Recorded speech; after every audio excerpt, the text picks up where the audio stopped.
What's up, Rental Property Owners Association of Michigan? My name is George McCleary, and you might recognize me from my viral video, I Stole a House.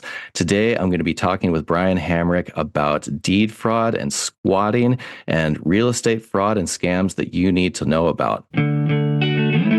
Welcome to the Rental Property Owner and Real Estate Investor Podcast, brought to you by the Rental Property Owners Association, where real estate investors have found success since 1968. I'm your host, Brian Hamrick from Hamrick Investment Group. This episode is sponsored by Green Property Management, managing everything from single-family homes to apartment complexes in the West Michigan area. Find out more at greenpropertymgt.com. And RCB and Associates, helping real estate investors and small business owners navigate the complex world of health insurance and Medicare benefits at rcbassociatesllc.com. Hello and welcome to episode 454. My guest today is an expert on squatters and how to prevent, detect, and eject them. You may have seen his viral video, I Stole a House, which details how squatters exploit the system for illicit financial gain.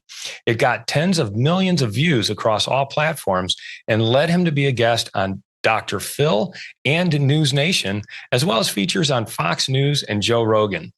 George McCleary is here today to discuss the squatting epidemic, as well as related crimes like deed fraud. Both are hot-button issues that affect all homeowners and rental property owners nationwide, and not just in liberal jurisdictions. George, welcome to the show. Hey, Brian, happy to be here. Why don't you kind of fill us in on what squatting is and how you came to be associated with it? First of all, thanks so much for having me on the show. I'm really happy to speak to you and your listeners about these issues because I'm bringing them to light, and it's a very underserved market. So yeah, I'm happy to be here to talk about that. So I came into the fold with the whole squatting thing because I was just fed up with the way that squatting and property crime was being dealt with in my hometown, Portland, Oregon. And Portland's a wonderful place if you've ever been there, but it has a few shortcomings, and this is one of them. And so I made a video satirizing the ease with which a property can be taken over by a squatter and how they're afforded legal protections and how they're never prosecuted. And I came to learn that it's not just in Portland, it's everywhere in the entire country. Red state, blue state, it doesn't matter. This is happening nationwide. And not only that, but it's happening in a remarkably similar fashion. So to define what a squatter is for you, Brian, it's somebody who makes a claim to a property as either an owner or a tenant, usually as a tenant. And you can't get them out because they've essentially duped the authorities into thinking that they actually have legitimate tenancy, or there's laws on the books that gives them legitimate tenancy just by nature of just occupying the space, either for any length of time or some predetermined length of time. So occupying a property without permission and making some claim to the property is a squatter. The video that you posted online got a lot, like you said, tens of millions of views. And when you watch it, you break it down very nicely as to how squatters can just take over. And you really kind of present yourself as a squatter. Here's how I'm going to take over this house and what I'm going to do with it. Can you kind of just give us a summary of that video and the reaction that it elicited? So yeah, the video was very tongue-in-cheek. I was pretending to be the squatter. And so I left several clues in there that I'm, a property investor. I'm not actually a criminal. A surprising percentage of people did not get the joke and made comments like, hey, we got to go find this guy and mess him up, et cetera. So some people didn't get the joke, but that's essentially what it is. But what I did, or what I pretended to do, was basically get access to a combo box, a lockbox, and then use that key to get inside the house, move in some belongings, and essentially create a facade that I am actually living here and have legitimate tenancy, so that by the time the owner arrives, I can say, hey, this is my place now, you can't come in. And so then the cops come to the property, and they've got a he said, she said on their hands. They got one guy saying, hey, I'm a legitimate tenant. And then the owner saying, no, he's not. There's no contract. And so I forge a lease And I say like, well, here's my lease. And the owner says, oh, it's not real. And I say, well, yeah, it sure is. So then the cop doesn't know what to do. And he says, okay, well, you guys got to fight this out in court because I'm not going to risk my badge yanking this guy out of his house. Because as we know, possession is 9/10 of the law. And in this case, you can't just pull somebody out of a house and arrest them for a crime unless you got a pretty good reason to do that. And so then I detail how much money you can steal by doing this. And depending on how much the place rents for and how much you trash it and how long you can prolong the process in the courts, then you can make off with a handsome sum of cash. And so after posting it, most people got the joke and they said like, okay, this guy's clearly an investor. Like, look at his page. And other people were saying like, hey, screw this guy for being a property owner. Like, I'm glad these squatters are great. So it was very politicized, and that's why it got the engagement that it did. You're in Portland, Oregon, which has a very liberal reputation. And I'd imagine this is the kind of thing that is happening in Portland, as well as some other cities that you hear about a lot in the news. Talk about some of the real experiences, whether your own or other people that you've talked with that have had a very similar situation. One of my favorite ones to bring up is the one that happened to Leica Dava. She was one of the keynote speakers and the MC at the last Bigger Pockets conference. So she is a big time investor up in Seattle. And right before she went on stage to address her Bigger Pockets audience at the conference, she got a call from her property manager saying that she had a squatter. And so I'll make a very long story short. Essentially, she was able to get the squatter out, but not before she called the police. The police said, hey, we're not going to do anything. And then she had to involve the district attorney's office. Then she posted on social media. Her video just completely blew up. And it was really essentially media attention, scrutiny, and pressure that was put on the authorities that actually caused them to organize, make a raid, and get the squatters out. So that's one of my favorite stories because, everything worked out. However, they were still there for 5 or 6 weeks, and they completely destroyed the place. They left a stripper pole inside the unit that they left behind. There were animals living there, defecating on the floor. There was a DJ booth that was set up. There was stolen articles in there. It was a huge mess. So that's kind of like the best case scenario, though, right? You get them out with the cops in short term, if you want to call 6 weeks short term, but you're still dealing with paying a lawyer. You're paying to fix up the place. And all told, she still lost somewhere around like $100,000 in this best case scenario. It's really stunning that this is allowed to happen. And what are the dynamics that are out there that even allow this to exist in the first place? Well, it's a combination of a few things. So number one, you've got a high reward, low risk crime. And so, Brian, if it turns out that, your chances of getting away with bank robbery were like 99%, you can make off with 50 grand. Do you think that more people would be robbing banks? You bet your bottom dollar they would. So with squatting, you can make off with a ton of money because housing costs have gone way up. It costs more to rent an apartment or rent a house than it ever has. I think the average cost of a single family home rental per month in America is now $2,600.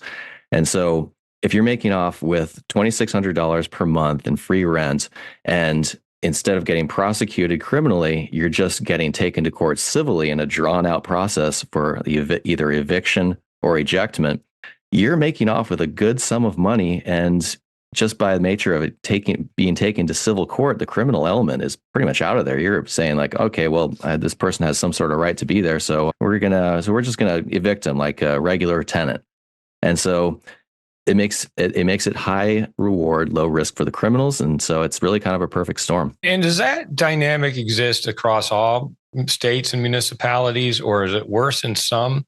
I think you mentioned it's not just liberal cities that have this problem. It's worse in liberal jurisdictions because their eviction courts, just generally speaking, are much more protracted, and they side with the tenants a whole lot more.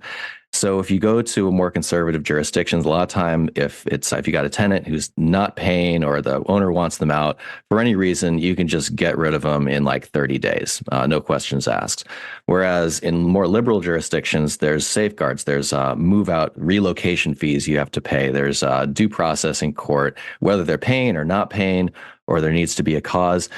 you can't stop squatters from occupying your place and lying to the cops and gaining kind of those rights, no matter red or blue states. But if you go the route of evicting them as if they're tenants, then luckily in red states, you've got a much better chance of having that process not be quite so protracted. However, not only these squatters, but also their lawyers from these, a lot of times they're free and taxpayer funded. They have tricks up their sleeve to protract the process, to prolong it, and find little errors that the owner did, and try and ding them for that, and just stay there for free as long as they can. So it makes it harder in a red state, but certainly not impossible. You hear about it all the time. What are the steps then that property owners can take to prevent this from happening? The very first thing is to just not be a target. So if pretend that you woke up tomorrow and you're a squatter, you want an easy target. You don't want to go and confront an owner and try and confront him on day one. No, you just want a vacant property. No one's going to bother you. You can move in there with all your friends and your couch and everything. Make it look like you own the place, or you have some right to be there within a period of time that's, maybe like a few days, a few weeks. You establish that you need to be able to establish yourself. So if your place looks vacant and it looks neglected, it's a target. So things like cutting your grass, having no lights on, no window coverings, things like that. You need to create an image of an occupied place that people are coming to every single day. And so if you've got a vacant property, then you need to take steps to make it look like somebody's there. So don't blast an AM radio because that's just a telltale sign that nobody's there. Don't hang up clothes because they'll just flap in the breeze, and then squatters will be like, oh, well, this is an easy target. But do get those dusk to dawn light bulbs for both the inside and the outside, especially the outside. And I'm a big advocate for cameras. If you can get one of those little portable Ring cameras, it doesn't have to live there forever. Just put it up above the door. You can see things like package deliveries, mail, see if spider webs are growing around the door. Just keeping eyeballs on this place is definitely the best thing that you can do. Because if somebody moves in, then you'll know about it. And for that same reason, an alarm, one of those portable Simply Safe alarms, is the number one thing that you could do. And then in your video, you show, how easy it is to break into a lockbox and get the key. Are there better systems and setups instead of the lockbox that you would recommend? The combo boxes are pretty easy to hack. I mean, everybody's one YouTube video away from being able to break into, just about anything these days, right? When you buy a higher quality lock set, there's less chance that it's going to be picked. If you buy a higher quality lockbox, then there's less chance that it's going to be broken into. It's the $9.99 little lock boxes that are very easily subverted. And there's more expensive ones, and they're much more secure. But to date, I haven't yet heard about a way that you can have a key outside your property that can get anybody in, other than like a smart lock system. But not everybody's going to want to pony up the cash for that. But having a nice quality lockbox, that's gonna help quite a bit and take out a good chunk of squatters that are going to be like, I'll watch a 10-minute YouTube video, but I'm not going to sit here and become a locksmith. Let's say you do implement all these procedures, but you still find a squatter in your property. What do you do then? Brian, every single case is completely different, and that has to do with the laws in the state you're in. It has to do with how long they've been there, whether they're a career criminal, career squatter, or someone who just is taking advantage of a situation. But the best thing to do right away is to consult with me, because I'll be able to tell you what your best route is. And so at squatterdefender.com, that's where I teach my course all about squatting, ejection, detection, and prevention. I'll be able to tell you what your best bet is. I mean, the first thing that you do, of course, is call the cops. You call the cops and say, hey, I've got an unauthorized person in my property. And if the cops go there and say, hey, sorry, but there's nothing we can do here, then you've got a squatter. But up until that point, you have a trespasser. You have somebody who's trespassing, and that's the nomenclature that you need to use. Like, hey, I've got a trespasser. I've got somebody who's in here. He's not leaving, and hopefully the cops will exercise their discretion, take a look at the guy, and just haul him out right there. But there's a very good chance that he's not going to do that, and so at that point, that's the point when you've got to say, okay, I've got a squatter. And if you call up a lawyer, that lawyer will most likely say, oh boy, these guys are terrible. I guess we're going to have to evict this guy. You don't want that lawyer. You want the lawyer that's going to fight tooth and nail to get law enforcement to label him as a trespasser and get him the heck out of there. But there's other alternatives. There's squatter removal services that I've partnered with nationwide. And depending on the circumstances, that can be a lot of times that is your best option, is a full-blown contract removal of the squatter. I'd like to take a moment to tell you about Green Property Management. Not only do they manage everything from single-family homes to apartment complexes in the West Michigan area, they also manage my entire portfolio. So I can tell you from personal experience that their unique flat fee management style is worth a closer look. If you feel that your property isn't operating to its fullest potential, then Green Property Management can help you take a holistic approach that will save you money, eliminate your headaches, and increase your net income. And if you're a property manager interested in applying Green Property Management's model, give them a call at 1-866-95-GREEN or visit them on the web at greenpropertymgt.com.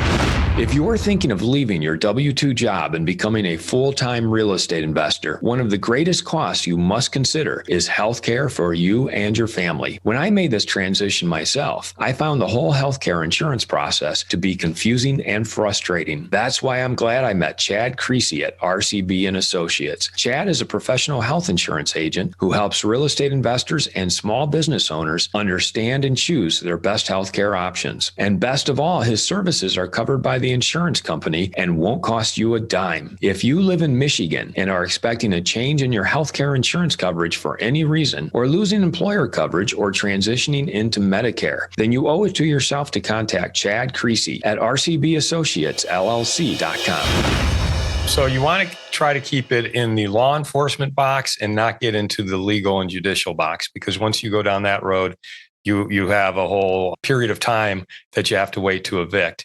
What is the third box, which is the removal, like the contract removal box? Talk a little bit more about that. There's a lot of this that I've come to learn kind of operates in like a bit of a gray area. So the thing is about squatting is the state is not stepping in to help, other than the state of Florida actually enacted legislation that really does help quite a bit with squatter removal and prevention for that matter. But the state's not stepping in to help. And so what you have to do a lot of times is flip the case kind of on its head, make yourself or your contractors the squatter instead. Because remember what I was saying, possession being 9/10 of the law.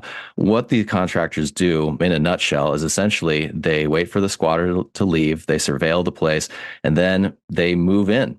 They move in with the squatter. They squat on the squatter, and they just make life really uncomfortable for them. They're not harming the squatter. They're not confronting them with pistols or anything.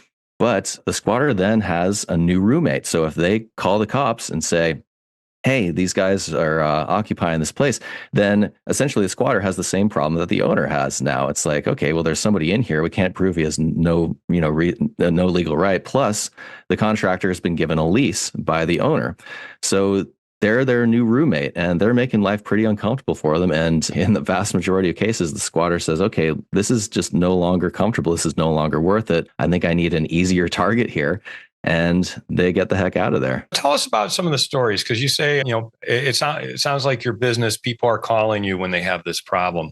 What are some of the stories you're hearing from these people, and where are they coming from? There's stories that really run the full gamut from I've got a guy who just, is a homeless guy, and he's in a house flip of mine.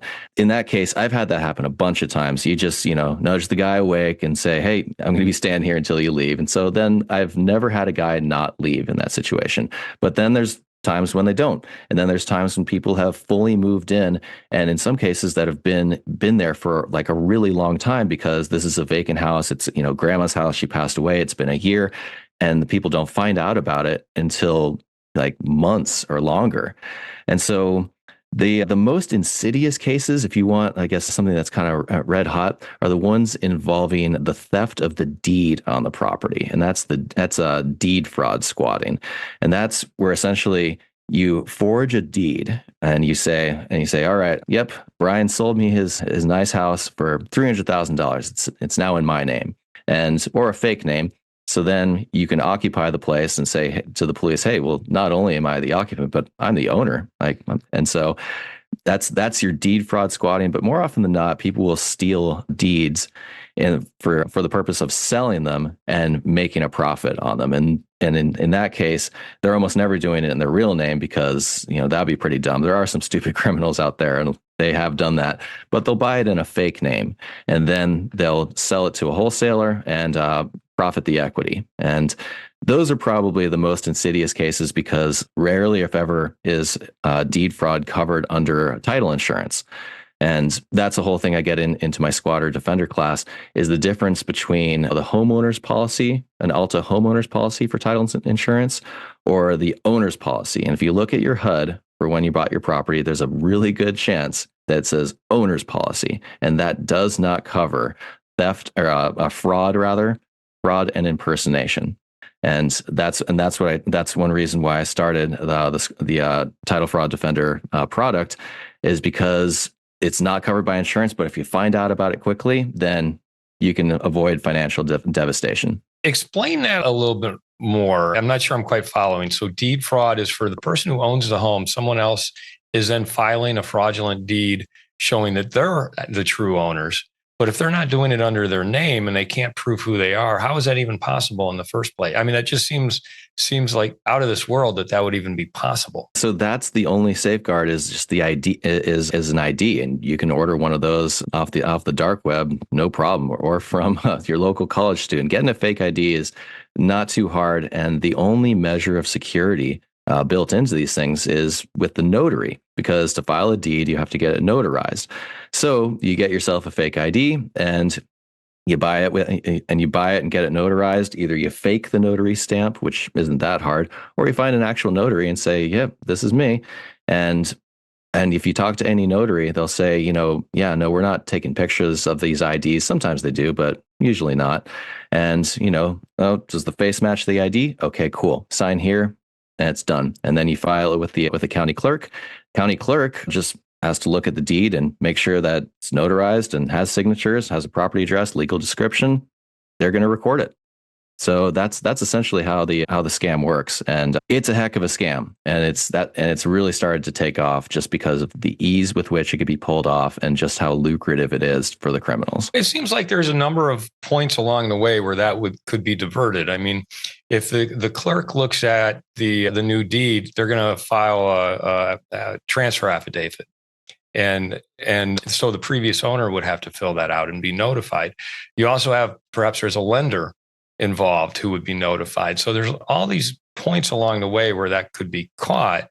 What happens when it reaches those points? Most of the time, that when you're just getting the deed, if you're at the county clerk's office, you're just transferring the deed and you're not going through title and escrow. You could go through title and escrow, but escrow is the company that's sending notifications to the owner. Because these days, if you're in escrow, then you're going to be sending out a notice to the current owner saying like, hey, we just got a contract or we just got a deed saying that this is transferring. But if you're selling off market, then a lot of times you're not going through escrow. And if you're filing a fraudulent deed, then, why would you do that? All you do is just file your fraudulent deed and you give it with the county recorder's office, and the county recorder's office, their job is to record deeds. They're not calling people up and saying like, hey, making sure this is cool. They just record them. This deed fraud then is meant to take over the property so that then it can be sold, or so that the person who's committing the fraud can actually live in the property. I mean, how is this playing out in the real world? Because this is really insidious. Yeah. So there's not a whole lot of cases where people are deed frauding and then occupying the properties because they're doing so like in plain sight. And if they ever get caught, there are people that have gone to jail for deed fraud. But it's often the people that are the most, just the dumbest when it comes to these things. And one way you can get caught is for them to know exactly where you are, and that's moving in. But it's to reclaim the property, you need to lawyer up and you need to get an action to quiet title, which changes the chain of title, because you can't just go to the county clerk and be like, hey, that was fraudulent, and then just reverse it. No, it doesn't work like that. You got to have a full court order to have the chain of title corrected with an action to quiet title. So what you're seeing these days is the process by which people steal the title with deed fraud, and then are either selling it or taking out loans against it.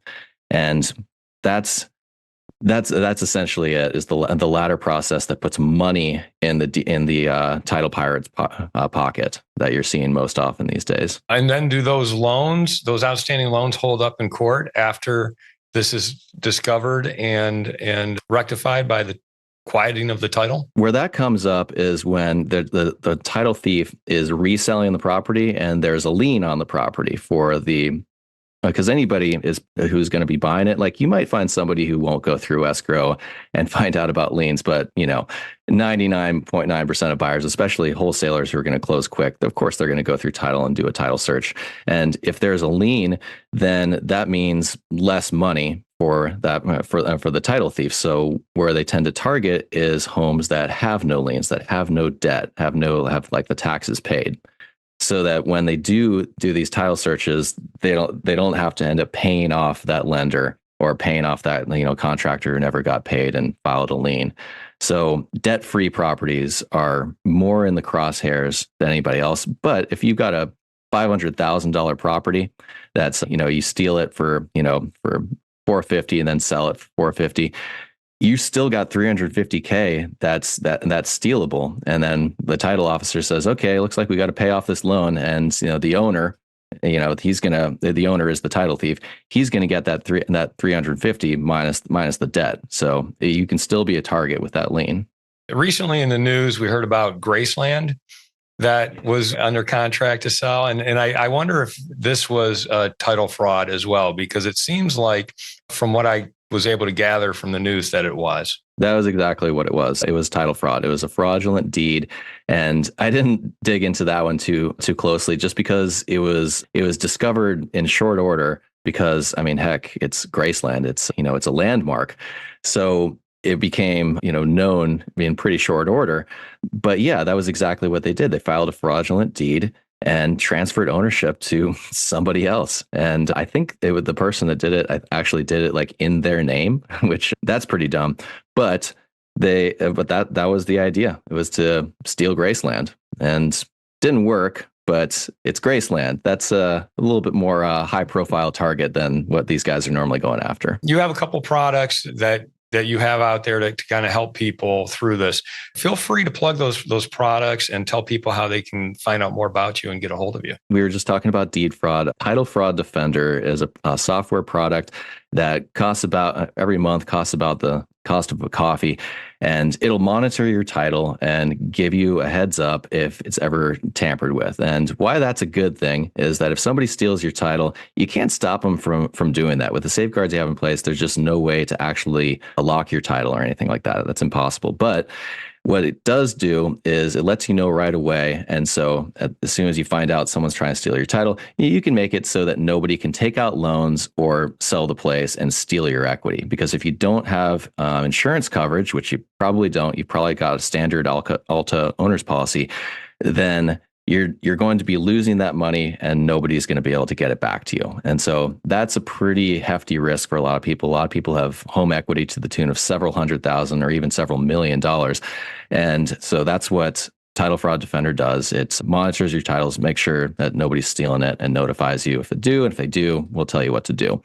And then the next product is Squatter Defender. This is all under the Defender Network moniker. And Squatter Defender is a full course all about squatting, prevention, detection, and ejection. It'll teach you how to keep squatters out of your life. And if you get them, here's what your options are. Because like I was telling you, Brian, every single case is different. And if you get the full context of how these people operate and how the laws are governing them, then you can make the best decision on what to do if this problem befalls you. But really, the best thing to do is avoid it altogether. And so the whole course can be completed in just a couple hours, maybe a little bit more. And it'll teach you everything you know about squatting. And by the end of it, you'll know more about it than your lawyer. And where would you send people to find both of those products? And I think there's a special code you want to mention too. That's right. Yeah, that's right, Brian. So listeners of this show are going to be getting a special discount. I'm going to give you 20% off. And that's discount code RPOAM. So Rental Property Owners Association, Michigan. So if you put in that code, you'll get 20% off on both of those products at squatterdefender.com and at titlefrauddefender.com for the software. And if you want to find me on social media, I'm at McCleary Realty and Development. That's MRD_Portland. That's on Instagram. And then I'm also on Facebook, Twitter, TikTok. If you just search for McCleary Realty and Development, or George McCleary, I'm pretty easy to find, Brian. You can find me pretty easily. But I'd love to hear from you. If you got any questions, you're dealing with a squatter, you just want to know about rental property, happy to talk with you. I've been in the game for about 20 years now. So happy to speak with you. And we'll make sure all that's in the show notes. But George, tell people how they can find the viral video that you made, because I think that at the very least, they should watch that. It's been actually deleted off a bunch of platforms because TikTok deleted it first because they thought I was actually perpetrating a crime, and then Instagram followed suit. But it's still up on Twitter, even though I didn't originally post it there. Most of the millions and millions of views were people that downloaded it off of TikTok and Instagram and reposted it. So by the time I got it around to making a Twitter and uploading it, a lot of the views went to those other accounts. But yeah, if you Google "I stole a house" and you look for it on X, then you can find it there. But it's also under my X profile, which is McCleary RE, x.com/McCleary RE. What is your favorite hack or app? One thing I've been doing lately is really taking control of habits, like getting up early, not having a screen in my face late at night so I can get really good sleep. And I've been tracking it in a little habit tracker. And so my personal growth is really important to me: health, fitness, doing well in my business, and keeping what gets measured gets managed, right? So I would say a habit tracker is my favorite hack du jour. And is that an actual app or just you writing in a journal? There is an app for it, but I didn't want to have my phone in my face right before bed as I was tracking my habits. So I actually printed it out in old school pen and paper, and I keep track that way. Well, George, it's been a real pleasure having you on the show today to talk about squatters and how to detect them and prevent them, and then also get rid of them. Also fascinating stuff on deed fraud as well. Scary stuff out there that's actually happening to other property owners and rental property owners. And I appreciate you both helping us tackle it head on and coming on the show today to share your information. It's been a real pleasure. Thank you so much. Pleasure's all mine. Thanks so much, Brian. Appreciate you guys. I want to thank everybody for listening to this episode. I'm your host, Brian Hamrick from Hamrick Investment Group, and you can find out more about me by going to higinvestor.com. That's HIGinvestor.com.